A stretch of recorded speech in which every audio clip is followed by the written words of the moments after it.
name's Lauren Shevchek. I am from Churchville, Pennsylvania. It's a small city outside of Philadelphia.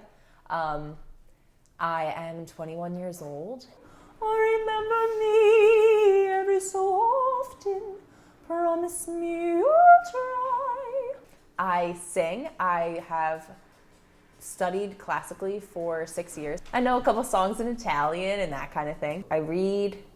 I bullet journal. So like most notebooks or journals, like everything just gets lost in there, but due to the index, like you can find everything. And I was like, that is so great. Like this is perfect. And I was a competitive swimmer. I swam in high school. I ended up playing water polo when I got to Penn State, and then just for like the club team there.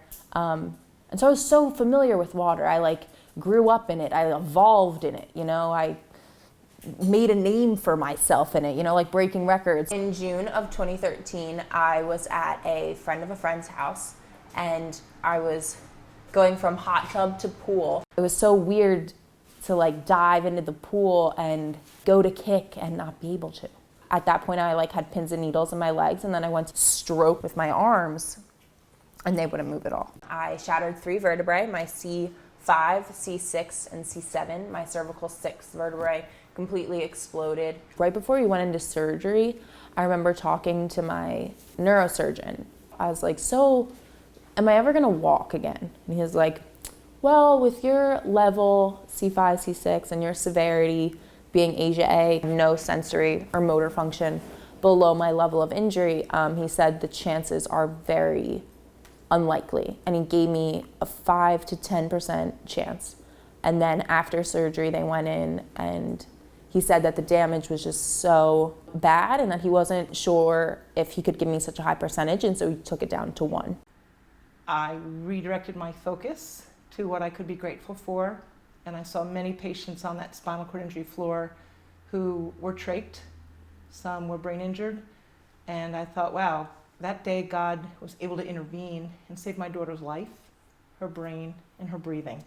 So those are 3 very positive things. It is a day-to-day thing. It's like you got to take baby steps, and you can't look too far in the future because you could get your hopes up, and you also can't look too far in the past because you kind of become sad. You just have to pick the pieces up and stay focused and stay positive and surround yourself with supportive people.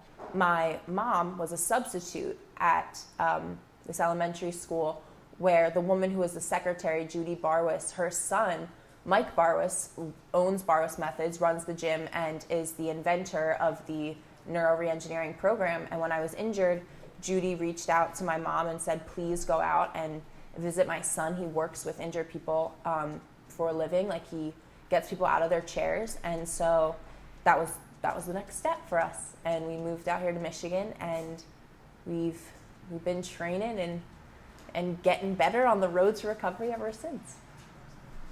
I think when you're injured, you don't really realize how much your life, like how much it affects your life. Because you have like every independence taken away from you between like, you know, everyone just thinks like, oh, she can't walk, she can't run, that's so sad, she can't use her hands. Like, oh, it's terrible, like it's very sad, it sucks. But like you also can't pee on your own, you can't poop. Like I had to relearn how to feed myself, how to like drink through a straw.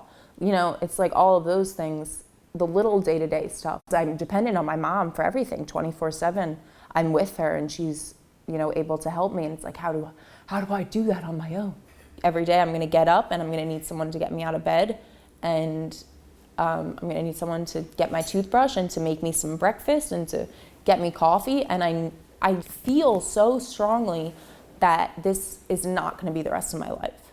That this, like, I don't know, but I really do feel like I'm going to recover, and I'm going to be better, and I'm going to be able to walk and be independent and live on my own. And it's a very exciting feeling, and it's also very scary because you have a lot of doctors and a lot of people who have told me that this is impossible.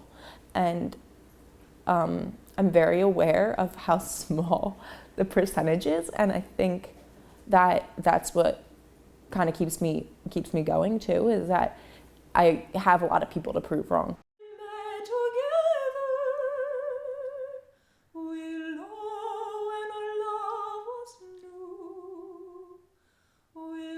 I think what I really want to send home today is that if you are a person that spends any time in the water, whether it be a lake or a river or, you know, your favorite beach spot, that you be really respectful of that water and of the fact that we're not sure what lies beneath the depths of it, you know, whether it's a black bottom pool or, you know, the lake that you go to every summer with your family.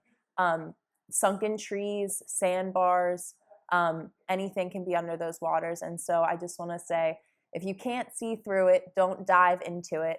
Remember to always go feet first. Thanks.